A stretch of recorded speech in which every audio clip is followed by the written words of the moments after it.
त्यो फोहोर त फाल्न त फालेछ ताउले। त्यो बाहिर छ त्यो ओडाको जेसिबी छ, त्यो तत्काल गएर त्यो फोहोरलाई भित्र फाल्नु पऱ्यो त्यो खाल्टामा। के मतलब हो, ओडाको पैसा त्यो पागलबाट जाने अरे त्यो जेसिबी त्यति फोटे फालिरहेछ।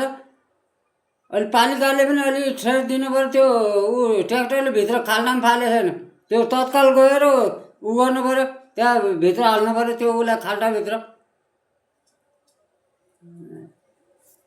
मान्छेलाई बेगु बनाउनु खोज्छ यार। काम गर्दा अलिक दक्षता गरेर आउनु पऱ्यो त। पुरा पाखा छ, तत्काल सके आज नत्र भोलिमा त्यो भित्र फाल्नु पऱ्यो खाल्टाभित्र। खाल्टाको फन्डेसन पनि पुगेको छैन, तत्काल गर्नु पऱ्यो। काम गरेर अधुरो काम गर्ने हो। दुनियाँभर फैलाइदिनु होला सामाजिक सञ्जालभरि यार। काम गर्छ त्यस्तो के अलिकति कार्यान्वयन हुने काम गर्नु पऱ्यो त।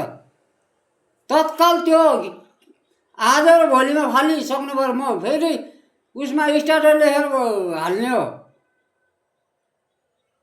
पाखा छ त्यो जो त्यो खाल्टाभित्र छैन।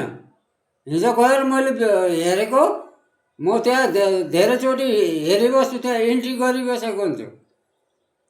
अझै पनि यहाँ राति कसले फाल्छ यो मैले विचार गरिरहेको छु। मान्छेलाई मैले दाउरा झटाएर आनिदिने। राजनीति नेताहरूले गर्ने काम आफूले गर्नु पऱ्यो छ। तातो नछारो मैले कहिलेबाट पानी छुट्याउने भनेको।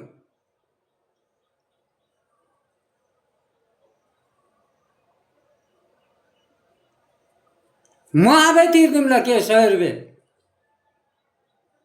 ठुलो कुरो छ र 100 रुपियाँ?